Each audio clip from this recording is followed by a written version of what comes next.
10 years ago, Sam earned $50,000 a year. Today, Sam earns $70,000, and Sam is poorer than he was 10 years ago. That's not a typo, and it's not a trick of accounting. Sam didn't develop a gambling problem, he didn't get divorced or total a car, or make one of those catastrophic decisions that quietly wipes a person out. He went to work, he did his job well, he got promoted 3 times, and he ended up with less. Here's the part that should bother you.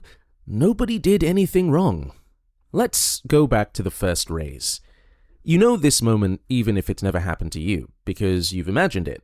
The manager asks you if you've got 5 minutes, your stomach drops because nobody ever asks for 5 minutes to deliver good news. But this time, it is good news. They're happy with your work, they've been talking about you upstairs, effective next month, you're getting a raise. And something happens in your chest. Not greed, relief. Because a raise isn't really about money. It's about the story you get to tell yourself on the drive home. That the late nights counted, that someone noticed, that the next version of your life, the slightly easier one, the one with a bit more air in it, is finally on its way. Sam drove home that night and did what everyone does. He spent the money in his head, fixed the car properly instead of patching it. Maybe a holiday, maybe just the quiet luxury of not checking his balance before buying groceries. Then the first payslip arrived with the new number on it. Then the second, then the 6th. And somehow, nothing changed. Sam checked the math 3 times. The raise was real, the number was right there. So why did the money feel exactly the same? Here's what nobody explains. There are 2 numbers in your financial life. You spend almost all your time thinking about one of them and almost none thinking about the other. And it's the second one that decides how you actually live. The first number is what you earn. It's on your contract, it's on your payslip, it's the number you say out loud when someone asks how the job's doing. It's loud, it's official, and it only ever moves when someone in a meeting decides it should. The second number is what your money buys. Not how much you have, what it does. How many weeks of rent it covers, how full the trolley gets, whether a car repair is an inconvenience or a crisis. Here's the thing about that second number. Nobody will ever tell you what it is. There's no email, no meeting, no manager who calls you in and says, "Sit down, I've got some news. As of this year, your money buys about 4% less than it used to." That conversation doesn't exist. That number changes constantly, in the dark, and it has never once asked your permission. Sam's first number went up, Sam's second number went down, and only one of them was printed on the payslip. So let's look at the number nobody shows you. Picture Sam's shopping trolley. Not a metaphor, an actual trolley with the same things he's been buying for a decade. Bread, milk, coffee, chicken, washing powder, same brands, same sizes, same boring weekly shop. 10 years ago, that trolley cost him $100. Today, that identical trolley costs him $140. Nothing in it got better, the bread isn't nicer, the chicken isn't happier. Sam is buying the exact same life he bought 10 years ago, and it costs him 40% more to buy it. Now do the same with rent. Same flat, same suburb, same slightly broken window in the bathroom. Up. Fuel, same car, same commute, same job. Up. Insurance, power, the dentist. Up, up, up. And then there's the sneaky one, because sometimes the price doesn't move at all. Sam picks up a packet of biscuits and it costs exactly what it cost last year. And for a second he thinks, finally, something that hasn't changed. Except the packet is smaller. Same price, fewer biscuits.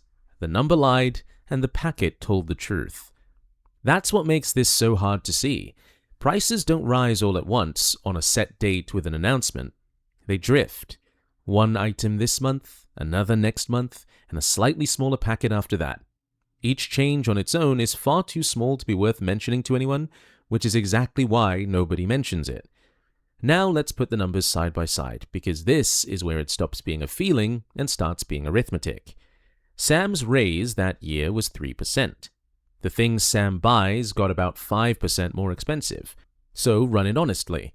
His money went up 3, the cost of his life went up 5, which means the amount of life he could actually afford went down by 2. Sam did not get a 3% raise. Sam took a 2% pay cut, and it came with a congratulations card. Sit with that because it's genuinely strange. There was a meeting, there was a handshake. Sam went home and told someone he loves that things were looking up, and he was completely sincere and completely wrong. Nobody in that room was lying to him. Everyone believed they were giving him more. The number really did go up. It just didn't go up enough. And there was nobody in that building whose job it was to say so. That's the invisible pay cut. It doesn't arrive as bad news. It arrives as good news that's slightly too small. And Sam had been doing this for 10 years.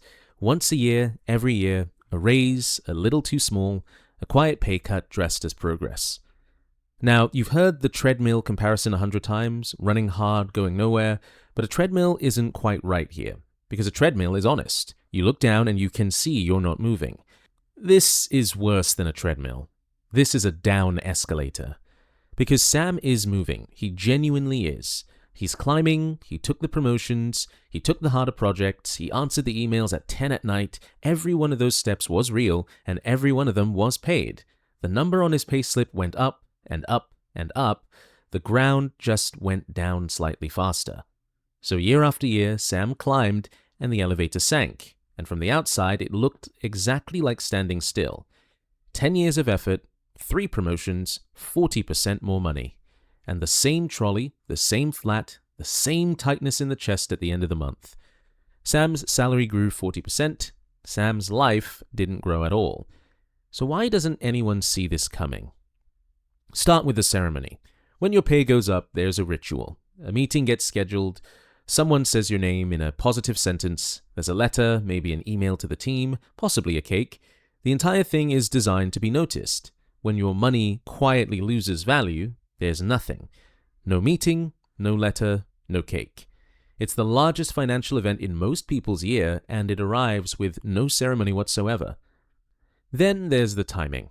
If every price in the country went up on the same morning, rent, fuel, bread, insurance, all at once at the start of January, you'd notice immediately. It would be the only thing anyone talked about.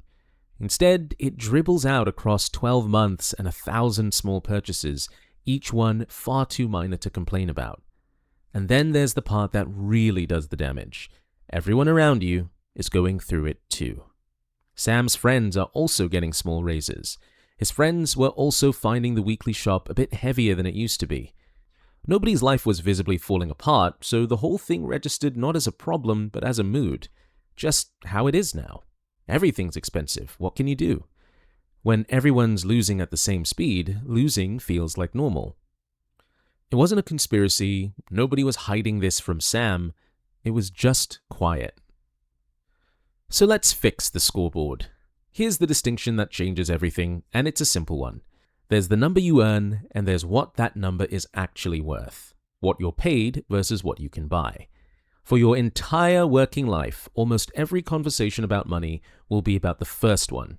Salary bands, starting packages, what you got offered, what your mate got offered, and every one of those conversations is about a number that, on its own, tells you almost nothing.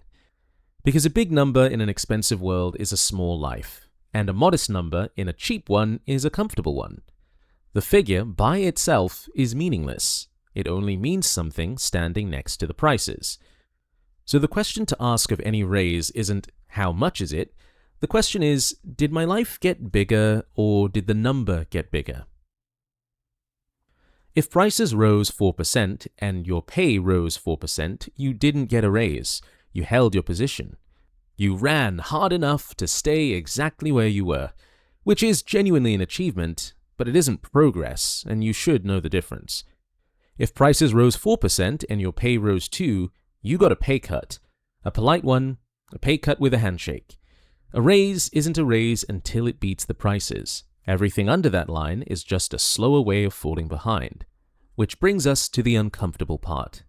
Look at how these two numbers actually behave, because they don't play by the same rules at all. Your wage only moves when someone decides it should. It needs a meeting, a manager, a budget, a good year, and a decent argument. You have to ask. Sometimes you have to ask twice.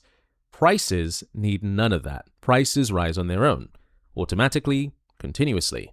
Nobody schedules a meeting to approve them, and nobody has ever had to ask permission. So, you're in a contest between one number that has to be negotiated and another number that moves by itself, and you're relying entirely on the negotiated one to keep up. That's the whole problem in a sentence. It was never that Sam wasn't working hard enough. It's that he only owned one side of the equation, and it was the slow side. Everything he earned was priced yesterday. Everything he bought was priced tomorrow. So, the way out isn't working harder. Sam already tried that for 10 years and the escalator didn't care. The way out is owning something that rises on its own. Something on your side of the ledger that moves the way prices move without needing anyone's approval. That's the whole story, and it's the one sitting right next to this video. But it starts here with the thing nobody tells you. You were never falling behind because you weren't good enough. You were falling behind because you were measuring with the wrong ruler. Your salary is a number. Your life is what that number buys. And only one of those things is printed on the payslip. It isn't the one that matters.